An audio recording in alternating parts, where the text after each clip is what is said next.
cockroaches. Motherfucking Freeman. Be the bad guy. You know. Come on. It's the cartel. Hey, Tony Martin. Tony Martin. Tony Martin. Tony Martin. Think about my ear. Tony Martin. Tony Martin. Tony Martin. I'm about to cut the Porsche. Tony Martin. What's good? All my Niner gang, all my Niner faithful out there. What's really going on? It's your boy, KC. Once again, Ice Cold, K Diddy, Kenny Carey, whatever you want to call me. Welcome to the KC's Corner NinerGang Remix podcast. I appreciate you taking the time to listen to this out of your busy schedule. And if you can't hear it in my voice, if you can't hear the excitement in my voice, the extra pep in my step, I don't know what's wrong with you, because I know it's there. I know you hear it. And that's because finally, the Niners are about to start their season and start their run for a 6th Super Bowl championship this coming Sunday in Dallas. Whew. It's been a minute, baby. It's been a minute, but they are back. They are back, and it's time to get to business and handle business. All right? But before we handle business, we got things that we got to take care of first. Unfortunately. Let me be clear when I tell you this. It's unfortunate that we have to even deal with any nonsense. Okay? And then I'm going to go a little Tupac on you, because I'm a contradict myself. Maybe in some cases I contradict myself. I think I'm making perfect sense. But it may sound like a contradiction. I may talk out of both sides of my mouth. But it's really just me explaining in its totality everything that's really going on or should be going on right now. Earlier yesterday morning, Ray McDonald was arrested in Santa Clara on accounts of domestic abuse, domestic violence. First things first, I'm sick and tired of all this. As a 49er fan, I'm really sick and tired of this. And it's getting annoying, it's getting frustrating, it's getting embarrassing. These guys can't stay out of trouble. And you know what? I don't even want to say that. I take that back. Because if you go by the percentages and the numbers, the majority of the 49ers, almost all of them, stay out of trouble, keep their nose clean, do their job, represent the organization and the community. You know, you got stand-up guys like Patrick Willis. You got Navarro Bowman. You got Frank Gore. You got Colin Kaepernick. You got Anquan Bolden. You know, you got guys like that who are out there doing the right thing, keeping their nose clean. So I don't want to say these guys can't stay out of trouble, because it's not indicative of the San Francisco 49ers as a whole. But unfortunately, we got a couple guys that just can't stay out of trouble and can't stay off the radar. Now, when it comes to Ray McDonald, there's a couple different things going on right now. First things first and foremost, and the absolute bottom line here, if there is truth to what Ray McDonald did in a domestic violence situation with his fiancée, his pregnant fiancée at that, he needs to be gone. I don't want him associated with the San Francisco 49ers. I don't want him associated with the team that I root for every Sunday. I wear their gear. I represent them on social media. I represent them in my podcast. I don't want anybody that is okay in doing those things, if they're true, associated with this team, point blank, period. There's no place for it. Okay? On the flip side, domestic violence, in some cases, can be a real tricky thing. And in certain situations where it may seem as it's being a domestic violence situation It may not be that. But sometimes when the cops come, there are certain cops that feel if we're coming out there, regardless of what's going on, regardless of if it was a misunderstanding or this and that, somebody's coming in. Period. If we have to come out there, somebody's coming in. So there are situations like that. Outside of football, when I speak to you right now, I don't give a damn about the NFL, the San Francisco 49ers, and the game of football. I'm talking to you on a human level. I hope that's what happened. I hope that it was a misunderstanding. I hope it wasn't true domestic violence. I hope it wasn't Ray McDonald putting his hands on his pregnant fiance. And that's the bottom line. I don't give a damn about Ray McDonald playing this weekend or, with all due respect to his career, if he ever plays again. That's not necessarily my concern. My concern is I hope that this is all a misunderstanding. I hope that maybe it was over anxious or I'm not even going to use them in a negative term. Maybe it was cops that came out and did the safe thing and did precautionary measures, brought Ray in, had to arrest somebody, whatever. I hope that's the case. So if it's true, it comes out that it's true, that he committed domestic violence and everything that he is being accused by, or maybe possibly was accused for by his fiance, and the police is true, he needs to go. He needs to go, period. But I will say, I think he deserves his right to due process, and we need to see exactly what's going on before we run him out of town. Let's just see exactly what's going on. As for this Sunday, he shouldn't play regardless. I mean, aside from something coming out where it was 100% complete misunderstanding and nobody absolutely did anything, maybe we were even called to the wrong house or it was a joke, practical, whatever. Aside from something like that, he don't need to be in a 49ers uniform this Sunday. He doesn't need to play. Period. What needs to happen is Jed York and Jim Harbaugh and Trent Baalke all need to get together. And they need to pull these guys in the room. And like I said, it's unfortunate because the majority of the 49ers don't have any problem with this at all. Upstanding citizens and have been their entire tenure with the San Francisco 49ers. And they need to make it perfectly clear this needs to stop now. This needs to stop now. The same morning I hear about Alex Boone finally reporting and coming to a deal with the 49ers, I got to hear about another 49er being arrested. I'm sick of hearing it. I'm sick of this nonsense. All right? It's complete nonsense. Stay out of trouble. Stay away from the law. Period. Stay away from the law, man. All right? Goodness gracious. So it needs to stop. Speaking of the law, at the end of last week, Aldon Smith, after his run-ins with the law, received his suspension from Roger Goodell. Ended up being a whopping 9 games. If you guys follow me on Twitter, at IamKDiddy, by the way. That's IamKDiddy.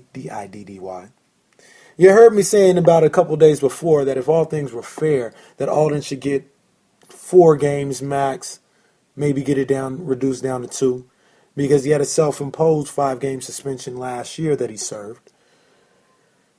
Well, when he came out with 9 games, 9 goddamn games, are you serious? My initial thought was this is ridiculous. Essentially, for the DUI situation and the weapons charge he had, he's getting 14 games. He's almost being suspended for a year. He had 5 last year. They gave him another 9 this year. Essentially a whole year suspension for Aldon Smith.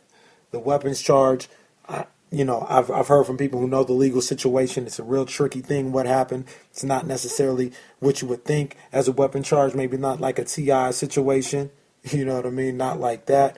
But still, the law is the law. Whether you already had them registered in one state and forgot to do it in another, whatever. If you're going to have the guns, you got to know what you're doing. Drunken driving thing, no excuse for that. He should be punished. And I wouldn't, like I said, I know he got suspended 5 games last year, but I wouldn't even be upset if with the suspension, official suspension being this year as well. So while I think the 9 games is too harsh, let's be perfectly clear. I don't think he should have got suspended for 9 games. I thought at most 6. I thought it should have been down to 4 or 3 or maybe even 2. It's hard to defend it because you wouldn't even be in this situation if we weren't getting in trouble, right? Right?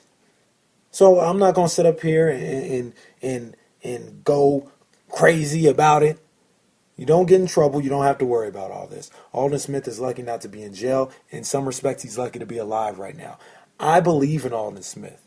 I get a glance at the guy. I hear what people talk about when they talk about this guy. I believe in him. I believe he's a good guy. And I want to see him get his life together. Once again, outside of football, man. Outside of football. Get your life together. You know what I mean? Get yourself together. He seems to be taking the steps to do that, to become a better him. And I hope he continues. And when his suspension is up, we'll welcome back 9-9 with open arms. And he'll be right on that train with the rest of us, getting ready to get that 6th Super Bowl trophy. Period. All right? So, Alden Smith, hey, do your thing. Continue to get your mind right. We'll see you later in the season. A little bit of good news as well before I get into the season preview in this upcoming week against Dallas. Alex Boone finally came back.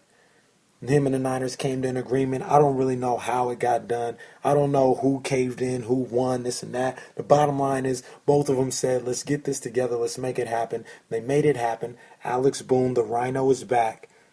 All right, we should see him. Gets a little more continuity on that offensive line. And I like Alex Boone. I like what he's brought to the table. So it's just going to be good to see him out there with the team. All right, it's going to be good to see him out there with the team. I'm glad he's back. Let's go get this thing, Alex. Let's go get this thing, Rhino. All right? Now, finally, as we get to talk about some on-the-field stuff, the actual game of football, man. The Niners season. I got what I call my national show where I talk about everything under the sun. I got my official NFL preview coming out in a day or two. You guys will hear this on Tuesday. It's probably going to come out either Wednesday or Thursday. And I got the breakdowns of all the teams, but I'm going to give you a little sneak peek right now because you're on the NinerGang remix, and I'm going to give you that Niners preview. In my preview, what I do is I go game by game. So it's easy for me to say, I think this team's going to win 11 games. Well, let's go find 11 wins. You know what I mean?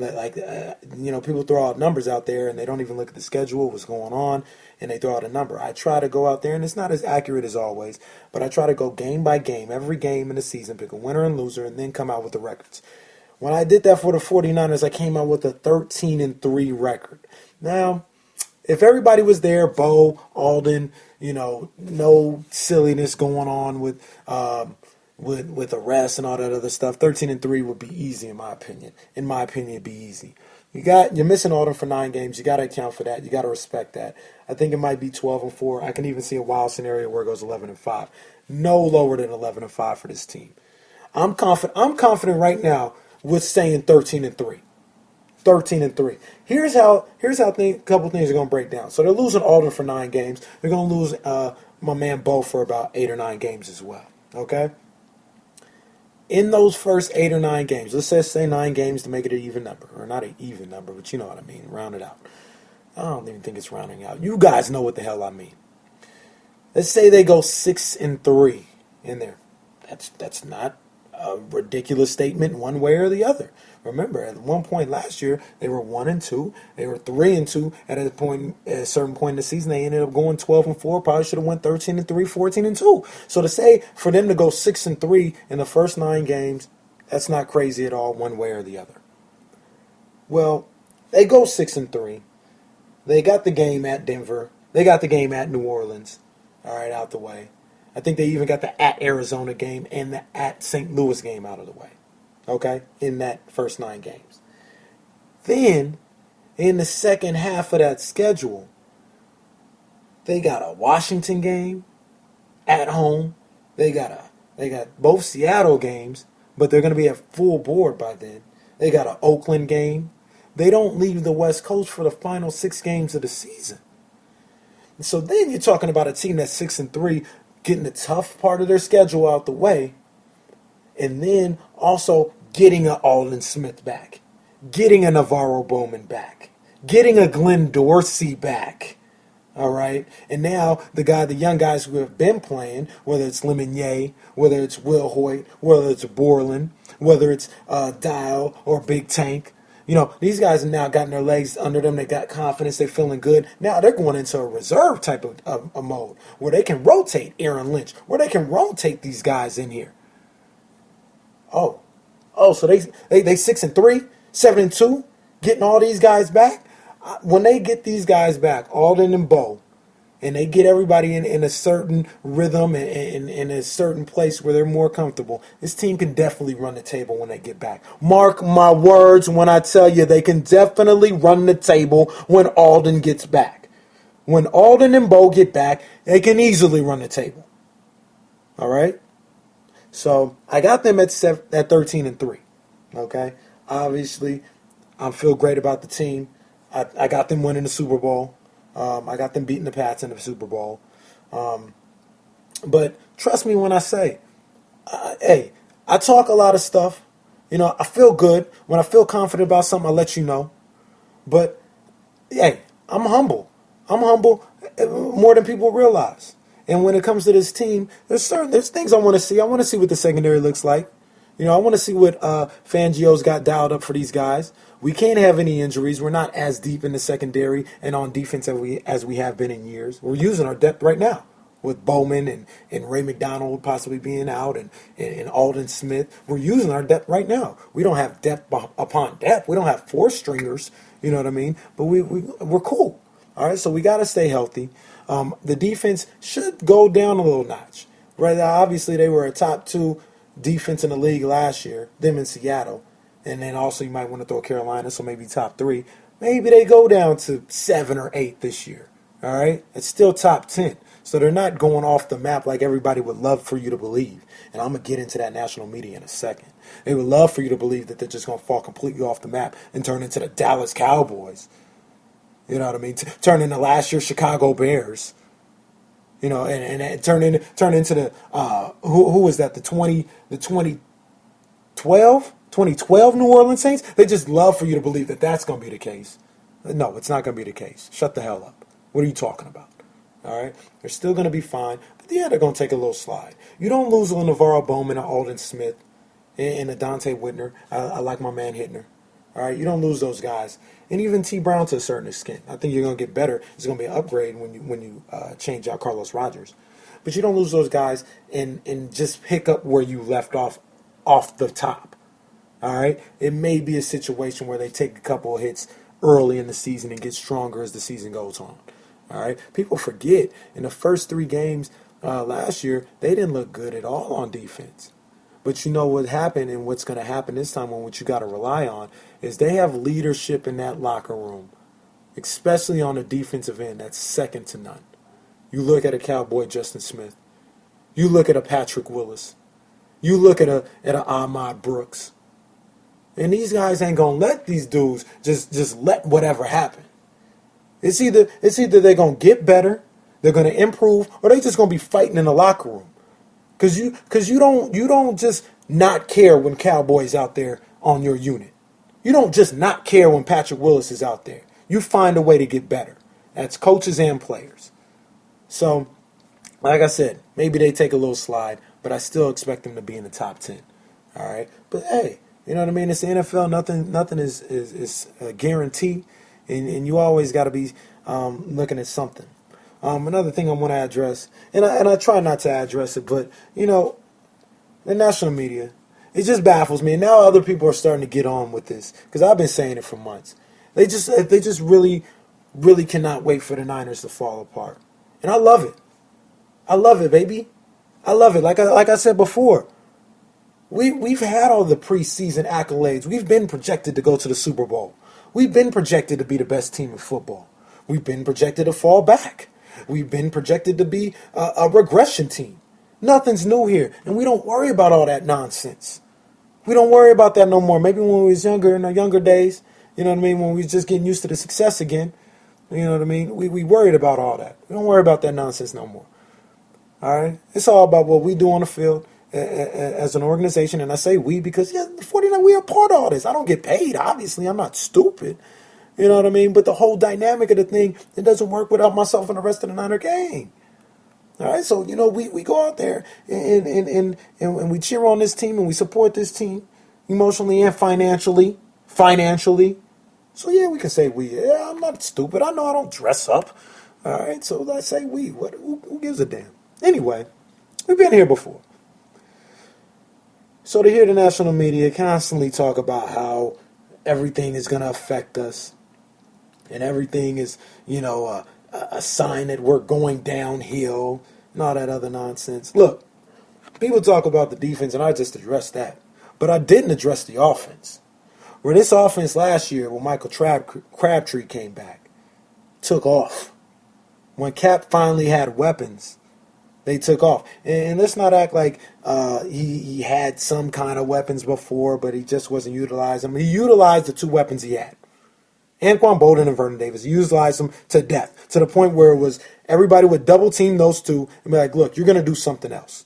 You're not going to pass it to them. You're not going to run it with Frank because we're going to go 8 in the box, and we're going to spy on you. So go ahead, throw it to Marlon Moore. Please. Get Kyle Williams open. Please. Who was the other receiver? Nobody even remembers who the other receiver was when Crabtree was out. Patton was gone. Now he's got weapons. And people just people act like that didn't happen. They act like it didn't happen, first of all, that when Crabtree came back last year, that the offense took off, started taking off for 30 points a game. Not necessarily 30 points a game, but they put 33 on Tampa Bay. They put 34 on Atlanta. They put 23 in Green Bay. They put 23 in Carolina in the playoffs. All right, they act like that didn't happen. So not only do you have Crabtree coming back, but now you got Frank Gore doing his thing again. You drafted a Carlos Hyde. You drafted a Bruce Ellington. You got Quentin Patton back. You fleeced Stevie Johnson from the Bills.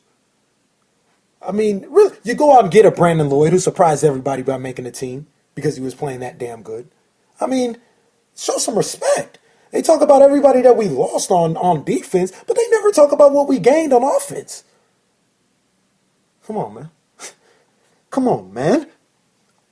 So I'm not really worried about that. I feel good about this team. You heard it here first. 13-3. I'm riding with that. Who cares? I was about to curse and try not to curse on here, but I'm just going to say, you know what? I'm riding with 13-3. All right? We riding. Now, on to immediate things.